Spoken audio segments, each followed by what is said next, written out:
Você já se perguntou por que algumas pessoas parecem inabaláveis diante dos problemas, enquanto outras desmoronam com pequenas adversidades?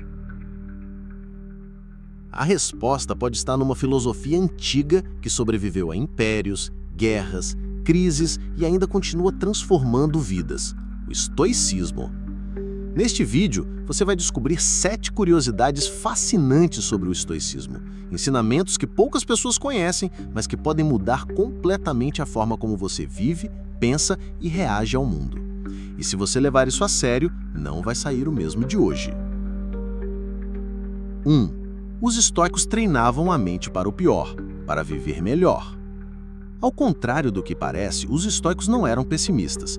Eles praticavam algo chamado premeditação malorum, ou seja, a premeditação do mal. Todos os dias, Marco Aurélio, o homem mais poderoso de seu tempo, se perguntava: o que de pior pode acontecer hoje? Isso não era para atrair negatividade, mas para se preparar mentalmente. Quando você se antecipa mentalmente às dificuldades, elas não te paralisam quando surgem. E mais do que isso, você aprende a valorizar o que tem agora, sabendo que tudo pode mudar.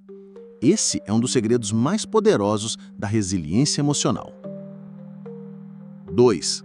Eles acreditavam que a opinião dos outros é problema dos outros. Epicteto dizia: se alguém te chama de burro e você não acha que é um burro, por que se incomodar? Para os estoicos, o que os outros pensam não está sob o nosso controle, logo, não merece nossa preocupação. A psicologia moderna chama isso de locus de controle interno, a capacidade de focar apenas no que depende de você. Quantas vezes você se preocupa com o que vão pensar, com o que vão dizer, com o julgamento de quem nem vive a sua vida? Os estoicos já sabiam, a liberdade começa quando você para de carregar o peso das opiniões alheias. 3. O estoicismo não é sobre reprimir emoções, é sobre canalizá-las. Existe um mito de que o estoicismo prega frieza emocional, mas isso está longe da verdade. Sêneca, um dos maiores estoicos, escreveu sobre como a raiva é destrutiva quando descontrolada, mas pode ser redirecionada em ação racional. O estoico sente, mas escolhe o que fazer com o que sente. Isso é inteligência emocional pura. Em vez de reprimir ou explodir, ele observa, entende e responde. Isso é o que a psicologia chama de autorregulação. E num mundo repleto de reatividade impulsiva, isso é poder. 4. Eles praticavam a pobreza voluntária, mesmo sendo ricos. Você aceitaria dormir no chão, comer o mínimo possível e viver sem conforto, por escolha? Sêneca, que era milionário no Império Romano, fazia isso frequentemente. Por quê? Porque ele queria se lembrar de que não precisava de luxo para viver. Quando você se expõe voluntariamente ao desconforto, descobre que o medo da perda perde a força. Isso te liberta. Você não vive mais escravizado pela necessidade de acumular ou aparentar. Essa prática ensina o desapego e fortalece sua mente contra a dependência do supérfluo. 5. Os estoicos escreviam para si mesmos todos os dias. Antes do journaling virar moda, Marco Aurélio já fazia isso. Ele escrevia todas as noites para revisar seus pensamentos, ações e emoções. Não para os outros, mas para si. Essas anotações viraram um dos maiores clássicos da filosofia, meditações. Escrever ajuda a ordenar o caos mental, criar consciência e desenvolver autocontrole. A psicologia confirma isso. Escrever reduz a ansiedade e melhora o foco. Um hábito simples, estoico e extremamente eficaz. 6. A morte era uma conselheira, não um tabu. Memento mori. Lembre-se de que você vai morrer. Para os estoicos, pensar sobre a morte não era mórbido, era libertador.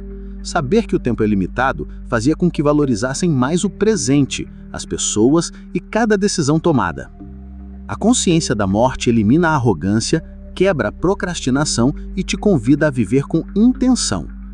Se você tivesse plena noção de que cada dia pode ser o último, será que continuaria desperdiçando energia com o que não importa? 7. Eles acreditavam que você não controla o mundo, mas controla sua resposta a ele. A essência do estoicismo está numa frase que pode mudar sua vida. Não é o que acontece que importa, mas o que você faz com o que acontece. Você não controla o clima, o trânsito, a economia, o comportamento dos outros, os imprevistos da vida, mas você controla o que pensa, como age, o que sente, o que decide. Essa separação entre o que depende e o que não depende de você é a chave para a verdadeira paz. A maior liberdade do ser humano é escolher a sua atitude, mesmo nas piores situações. Essas curiosidades não são apenas curiosas, são poderosas, são práticas, são aplicáveis e mostram que o estoicismo não é uma filosofia fria e distante, é uma bússola para a vida real. Em tempos de excesso de informação, reatividade emocional e distração constante, o estoicismo é como uma âncora que te prende ao essencial. Ele te lembra que a vida é incerta, mas sua mente pode ser firme. Que o mundo é caótico, mas você pode cultivar ordem interna. Que as dores são inevitáveis, mas o sofrimento é opcional. Você não precisa virar um monge ou morar numa caverna para aplicar o estoicismo. Basta começar pequeno. Uma reflexão por dia, uma decisão consciente, um pensamento filtrado, uma emoção acolhida e canalizada, um hábito construído com base em virtude, não em vaidade. Porque no fio das contas, viver bem não é viver sem problemas, é viver com princípios. E se essas ideias ressoaram com você, talvez seja a hora de mergulhar mais fundo nesse caminho. O estoicismo não promete milagres, mas ele entrega clareza. E num mundo barulhento, isso vale mais que ouro. Se isso fez sentido para você, inscreva-se no canal. Aqui a gente não entrega distração, a gente entrega consciência. E a consciência, meu amigo, transforma.